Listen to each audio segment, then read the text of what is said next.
السلام علیکم ورحمۃ اللہ وبرکاتہ۔ بخشلا ایسوسی ایشن سے پیش خدمت ہے مہر مجتبیٰ بخش۔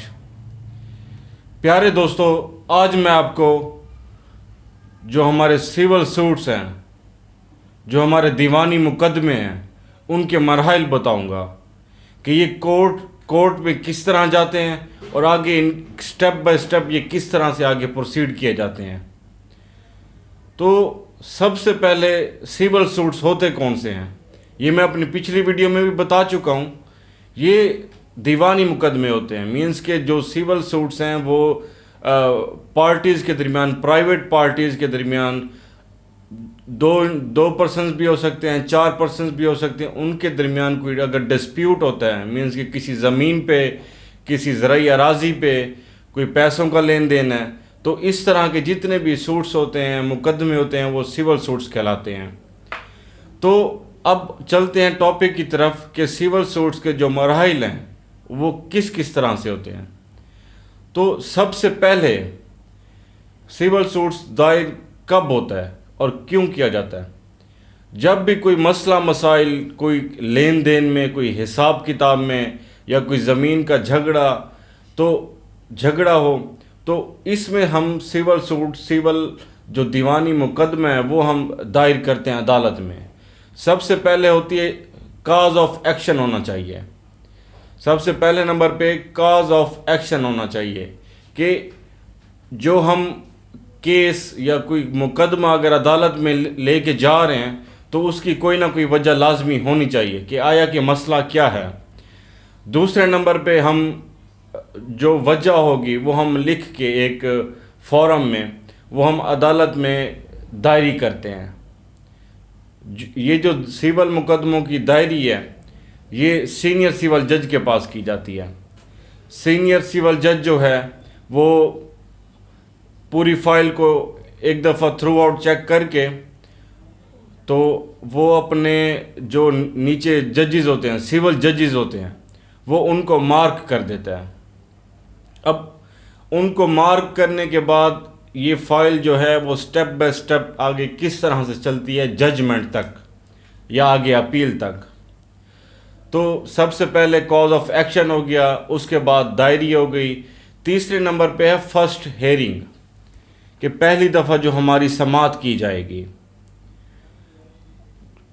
اب سماعت کی طرف چلتے ہیں کہ اگر تو جو سماعت کی جا رہی ہے اس میں ہم سٹے اپلیکیشن لے کے گئے ہیں تو حکم امتناع دوامی تاکیدی، تو جو جج ہے، جو سول جج ہے، تو اس میں وہ پورا کیس ہمارا یوں سمجھ لے کہ جو اپلیکیشن ہے اسے چیک کرنے کے بعد اگر ہماری مثال ہے کہ ایک پلاٹ کا مسئلہ ہے اور اس کے قبضے کا مسئلہ ہے، تو ہم جو ہیں وہ سٹے اپلیکیشن لگائیں گے ساتھ کہ یہ آگے بیچ نہ سکے، جس کے ساتھ ہمارا مسئلہ ہوا ہے، جس کے ساتھ ہمارا تنازع ہوا ہے، یہ آگے اس پلاٹ کو فردر آگے بیچ نہ سکے، اس لیے ہم سٹے لگواتے ہیں۔ اب جو کورٹ ہے وہ جمع بندی یا جو کھاتہ وغیرہ ہوتا ہے وہ دیکھنے کے بعد، یا جو رجسٹری ہے وہ دیکھنے کے بعد انٹرم سٹے دے دیتی ہے ہمیں، اور انٹرم سٹے کے بعد آگے فردر کیا ہوگا وہ میں آپ کو بتاتا ہوں۔ اب اگر سٹے اپلیکیشن نہیں ہے، سٹے اپلیکیشن ہے تو ہمیں ریکوائرمنٹس کے مطابق کہ ہم نے اگر ساتھ رجسٹری بھی لگائی ہے یا اگر ہم جج کو سیٹسفائی کر لیتے ہیں تو ہمیں وہ سٹے دے دیتا ہے، انٹرم سٹے۔ اگر نہیں ہے، اگر سٹے میٹر نہیں ہے تو جج سٹے دینے کے بعد بھی، اور اگر سٹے میٹر نہیں ہے پھر بھی وہ پارٹی کو، ڈیفینڈنٹ کو نوٹس کرے گا۔ اس کا چوتھا سٹیپ ہے نوٹس کا، کہ وہ پارٹیز کو بلائے گا کہ آؤ تمہارے خلاف یہ دعویٰ ہوا ہے، یہ تنازع تمہارا تھا، تو آؤ اپنا جواب دعویٰ دو۔ اب پہلے نوٹس پہ اگر پارٹی نہیں آتی پھر اسے دوبارہ نوٹس ہوگا، پھر بھی اگر نہیں آتی ڈیفینڈنٹ سائیڈ، پھر اس کے بعد رجسٹری وغیرہ ہوگی، UMS ہو گیا، یہ ہوگا، اور اس کے بعد اگر پھر بھی ڈیفینڈنٹ سائڈ جو ہے، جو ڈیفینڈنٹ پارٹی ہے، یا وہ کورٹ میں پیش نہیں ہوتی اپنے جواب دعویٰ دینے کے لیے، تو اس کے بعد جو جج ہے وہ اخبار اشتہار کا آرڈر کرے گا، نیوز پیپر اس میں آرڈر کرے گا. تو اگر وہ پھر بھی جو ڈیفینڈنٹ سائڈ ہے، جو ڈیفینڈنٹ پارٹی ہے، وہ اگر پھر بھی نہیں آتی تو اس کے خلاف جو جج ہے وہ ایکس پارٹی کر دے گا. اب ایکس پارٹی کے بعد کیا ہوگا؟ اگر ڈیفینڈنٹ سائڈ آ جاتی ہے اس کے بعد کیا ہوگا یہ میں بتاتا ہوں. اور اگر ایکس پارٹی ہوگی اس کے بعد کیا ہوگا؟ ایکس پارٹی کے بعد جو مدعی سائڈ ہے، یا جو مدعی سائڈ ہے، وہ اپنا وہ لے کے آئے گی، مثال ہے اپنے جو ایویڈنس ہے، شہادت لے کے آئے گی کہ یہ جو میں نے کلیم کیا تھا اس کی یہ شہادت ہے میرے پاس. تو اس شہادت کو دیکھتے ہوئے اور تو جج جو ہے وہ آرڈر کر دے گا، مینس کہ اپنی ججمنٹ دے دے گا، اس کیس کو ڈگری کر دے گا. اور اگر پارٹی جو ہے وہ نوٹس پہ یا رجسٹری پہ یا اخبار اشتہار پہ عدالت میں آ گئی ہے، تو جو جج ہے وہ ان سے جواب دعویٰ لے گا کہ تمہارے خلاف یہ دعویٰ ہوا ہے تو تم اس کا جواب لے کے آؤ. جو ڈیفینڈنٹ ہے وہ اپنا جواب لے، اب جواب دعویٰ آ گیا، اس کے بعد جو ہے اگر اس میں سٹے میٹر تھا تو اس پہ بحث ہوگی، سٹے میٹر والی اپلیکیشن پہ بحث کی جائے گی.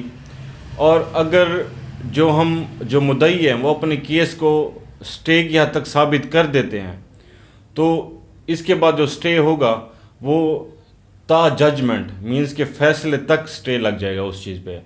اور اگر جو مدعی سائڈ ہے وہ ثابت نہیں کر پاتی تو جو جج ہیں وہ سٹے اپلیکیشن کے اوپر جو بحث کی گئی تھی تو اسے خارج کر دے گا. اب اس کے بعد، اور اگر اس میں سٹے میٹر نہیں تھا تو تب کیا ہوگا؟ تب جو ہے وہ ایشوز فریم ہوں گے، ایشوز فریم ہو جائیں گے، جو مینس کہ جو متنازع تھا تو اس پہ دلائل کیے جائیں گے. اب اس سب سے پہلے جو ہے وہ شہادت مدعی ہوگی، مدعی اپنے کیس کو ثابت کرنے کے لیے شہادتیں لے کے آئے گا، گواہ لے کے آئے گا. پھر اس کے بعد شہادت جو ہے وہ مدعا علیہ ہوگی، مینس کہ ڈیفینڈنٹ کی ہوگی شہادت. اب اس شہادت کے اوپر آرگومنٹس ہوں گے، دلائل ہوں گے اور بحث وغیرہ ہوگی شہادت کے بعد. تو اس کے بعد جو جج ہیں وہ سارے معاملے کو، ایویڈنس کو دیکھتے ہوئے ججمنٹ دے گا، فیصلہ دے گا اپنا. اب فیصلے کے بعد جو ہے اگر کسی پارٹی کو فیصلہ یوں سمجھ لیں کہ فیصلے سے اگر کوئی پارٹی راضی نہیں ہے، وہ کہتی ہے کہ میری حق تلفی ہو رہی ہے، تو وہ اوپر اپیل میں چلی جائے گی. اپیل سے آگے کیا ہوگا تو انشاءاللہ وہ میں نیکسٹ ویڈیو میں بتاؤں گا.